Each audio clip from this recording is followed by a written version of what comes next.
The most disturbing alien implant, deep in the secluded forests of Devil's Den State Park, Arkansas, where the sky is moonless and every rustle of wind seems to carry a secret.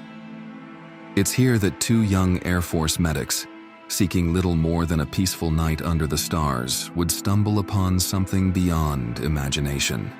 They came to find serenity, but instead, they encountered a sight so vast it blocked out the heavens.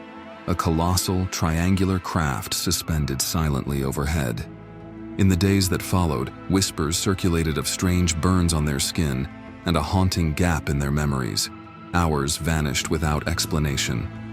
One of them, Terry Lovelace, would later discover an inexplicable piece of metal embedded in his leg. No scar, no entry wound, just the chilling possibility of something placed there against his will. Their initial awe would twist into fear, nightmares, and a looming sense of being watched, forever changing how they viewed the night sky. Skeptics whispered of hoaxes and hallucinations. Military officials kept their distance, offering neither confirmation nor denial. Yet the questions persisted, echoing in the hollows of Devil's Den.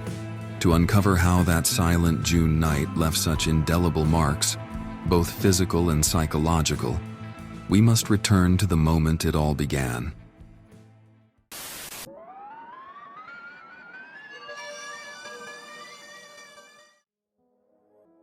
The summer of '77.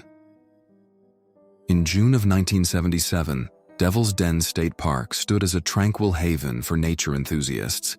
Its dense forests, rocky bluffs, and winding river trails a far cry from the bustle of city life. Located in the remote northwest corner of Arkansas, this rugged expanse drew campers seeking star-filled skies and the promise of deep solitude. By day, the park was a patchwork of families picnicking under leafy canopies and anglers casting lines in crystal-clear waters. At dusk, quietude would settle over the hills, leaving only chirping crickets and rustling foliage in the darkness. At the time, Terry Lovelace had been serving as a U.S. Air Force medic. Intelligent and level-headed, he was hardly the type to chase ghost stories or pranks. His focus typically lay on medicine and procedure, not tall tales. Despite spending countless hours on base, Terry still craved a true wilderness experience, one that would break the monotony of military life. He found a willing companion in his friend Toby, another Air Force medic who shared his fascination with the unspoiled outdoors. Together, they planned a brief escape from their routine, a simple weekend camping trip to Devil's Den. Locals rarely spoke of any strange occurrences in the park, at least not openly. A few might recall hearing curious noises in the dead of night, droning hums or fleeting, high-pitched tones. But those recollections were usually dismissed as distant aircraft or illusions brought on by the quiet. After all, the 1970s were a time when UFO chatter was overshadowed by more tangible concerns like the Cold War and shifting American social dynamics. In those days, such talk often earned the speaker a raised eyebrow or an amused chuckle. But the unassuming routine of Devil's Den was about to be shattered. Terry and Toby pitched their tent in an area not marked for camping, hoping to avoid traffic and city glow. What they initially wanted was to enjoy the stars in unspoiled darkness. Yet the hilltop clearing, calm and inviting in daylight, would soon become the stage for an event that neither man could fully explain. Before the weekend ended, they would emerge from the park with burns on their skin, a haze over their memories, and a secret too unsettling to share. At least not right away. It was the beginning of a mystery that would follow them long after they left the trails of Devil's Den behind. From stargazing to abduction. As midnight approached, the park lay under a profound stillness. Both men had dozed off intermittently, lulled by the tranquil setting. Then, abruptly, Toby stirred. He nudged Terry awake, insisting he'd seen distant lights moving in a peculiar pattern. At first, Terry squinted at the sky, dismissing the possibility. The occasional airplane or weather balloon wouldn't be extraordinary. But within minutes, the lights returned. 3 radiant orbs, arranged in a perfect triangle, drifting silently closer. The men watched, curiosity swiftly turning to apprehension. The orbs were unlike any aircraft lights they had witnessed on base. Instead of flashing or blinking, they glowed steadily. Instead of following a predictable flight path, they moved in deliberate unison. As the objects drew nearer, Terry could feel the hairs on his arms stand on end, an electric charge thickening the air. A low vibration, almost inaudible yet palpable, settled around the campsite, like the hum of high-voltage wires nearby. In a matter of seconds, the three lights coalesced into a single, massive shape hovering overhead. It appeared to block out the stars in a triangular swath, easily as large as a multiple-story building. There was no roar of engines or rush of wind, only an uncanny silence that made Toby's ragged breathing sound thunderous by comparison. Before either man could move, a bright beam shot downward, illuminating their tent and the surrounding treetops in a stark, white glare. Toby shouted in alarm, but his words were lost in the brilliance. Terry tried to scramble backward, yet he found his limbs growing numb, as though seized by an unseen force. Every muscle felt locked, and a wave of lightheadedness crashed over him. The last thing he registered was the surreal image of that vast, triangular underside, smooth, black, and eerily void of rivets or seams, looming directly above. What followed became a blank in their immediate memories. They would later piece it together through nightmares, spontaneous flashbacks, and, in Terry's case, hypnosis sessions. In these fragments, Terry recalled waking on a featureless metallic table in an exam-like room flooded with a harsh blue-tinted light. Around him stood small, gray-skinned figures, their enormous black eyes reflecting no emotion. A taller, mantis-like being seemed to direct them, emitting a sense of command without uttering a word. Terry remembered a long, needle-like device pressing into his leg, accompanied by a deep, throbbing ache. He recalled seeing other humans lying motionless on similar tables, some strapped down, others slumped against curved walls. Just as suddenly as it began, the experience ended in a jolt of confusion back at the campsite. The craft was gone, replaced by a dull gray hint of dawn on the horizon. Their campfire had burned low to mere embers, and both men suffered excruciating headaches, raw throats, and a strangely intense thirst. In total shock, they discovered that several hours had passed, hours they couldn't account for. Though their memories felt fragmented, the burning sensation on their skin and the lingering terror in their minds convinced them something extraordinary had occurred. Neither one fully grasped the implications that morning, but they knew the simple weekend getaway had taken a horrifying turn. The unknown craft, the disquieting entities, and the baffling lost time were only the beginning. In the days to come, they would wrestle with injuries that defied explanation, uneasy silence from military officials, and a discovery in Terry's leg that would challenge everything they understood about reality. Uncovered clues and conflicting accounts. In the days that followed Terry Lovelace and Toby's unsettling night in Devil's Den, rumors of a possible UFO encounter circulated quietly, but never made the front pages. Some on their Air Force base heard hushed whispers of a giant triangular craft, but there were no official statements or press releases.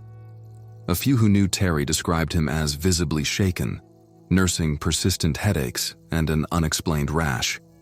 Yet without a formal complaint or investigation, local authorities had little reason to look into the story. It remained an oddly personal crisis, more rumor than recognized event. Physical evidence beyond the men's bodily symptoms proved elusive. The campsite showed no obvious scorch marks or footprints beyond what one might expect from standard camping. Neither man reported luminous residue or abnormal radiation levels. Their medical checkups noted sunburn-like lesions on their arms, yet no physician could pinpoint a definitive cause. While their discomfort was real, it lacked the clarity needed to form an official diagnosis. In effect, the men were left to grapple with an experience they could barely articulate, and a mysterious gap in their memories that refused to close. As they struggled to make sense of their ordeal, the gulf between belief and doubt began to widen. Some who heard their account accepted it at face value, especially given Terry's reputation for being level-headed. Others were far more skeptical, suggesting that the two might have suffered a shared hallucination brought on by dehydration, fatigue, or mere overactive imaginations. There were also whispered theories involving secret military technology, with some asserting that the triangular craft could be an undisclosed experimental vehicle. In these conflicting perspectives, the story veered between a harrowing cosmic encounter and a bizarre misunderstanding rooted in stress. One detail stood out above all others: the foreign object discovered in Terry's lower leg years later. An X-ray revealed a small metallic device that appeared to have two thin wires extending from it, yet doctors observed no scar or entry wound. For UFO enthusiasts, this was the linchpin supporting Terry's abduction claims, a literal implant defying conventional medical explanation. For skeptics, it raised fresh questions. Could the object be a mundane piece of shrapnel overlooked from a past injury? Could an incident in Terry's military service account for its presence? Lacking a thorough scientific analysis of the device, each side found reason to maintain its own viewpoint.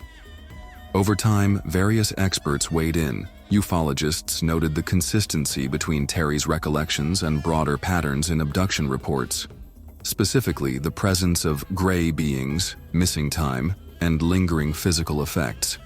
Psychologists cautioned that hypnosis can create confabulated memories, shaped by suggestion rather than genuine recall. Some pointed to the heightened scrutiny individuals face when they reveal extraordinary encounters, positing that trauma and public disbelief might itself blur the line between truth and perception. Ultimately, the Devil's Den incident remains suspended between compelling anecdote and unresolved enigma. No official documents confirm a UFO sighting, and the military has never publicly addressed the possibility of classified craft in that airspace.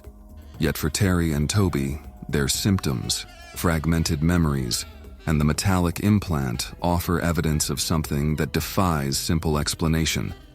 Whether the cause is extraterrestrial, experimental, or psychological, the debate continues without a definitive conclusion. Each new discovery or claim revives the same fundamental question: what really happened that night, and why does it still haunt those who experienced it? The final question. In the decades since that fateful night, no official explanation has ever emerged for what Terry Lovelace and his friend Toby encountered. Their persistent nightmares, lingering physical symptoms, and Terry's puzzling leg implant point to something well outside the normal scope of a camping trip. Both men ultimately moved on with their lives, but neither fully escaped the memory of that silent, triangular craft. Even now, the details of their account haunt UFO researchers and skeptics alike. For some, the experience stands as compelling evidence of extraterrestrial contact, an unnerving glimpse into medical procedures and technology beyond our understanding. Others remain unconvinced, suggesting that stress, natural phenomena, or even clandestine military projects could explain the anomalies. Yet the questions endure. Could such a massive craft truly pass unnoticed, leaving behind no official record? Was Devil's Den chosen by chance, or did something beyond our comprehension draw these two servicemen into a hidden world? Ultimately, no conclusive answers have dispelled the mystery that took shape under Arkansas starlight. Terry and Toby's story continues to provoke debate, reminding us how little we know about the skies above and the forces, known or otherwise, that traverse them. As the campfire embers fade to ash, one question remains: are we truly alone? Do you think Terry Lovelace's metallic implant truly points to an extraterrestrial abduction? Or could a more down-to-earth explanation account for everything at Devil's Den? Let me know your thoughts in the comments below. Thank you for watching Mr. Alien Files. If you enjoyed this ufology mystery, continue exploring the unexplained in our next video. Let's keep pushing the boundaries of what we know and what we dare to believe.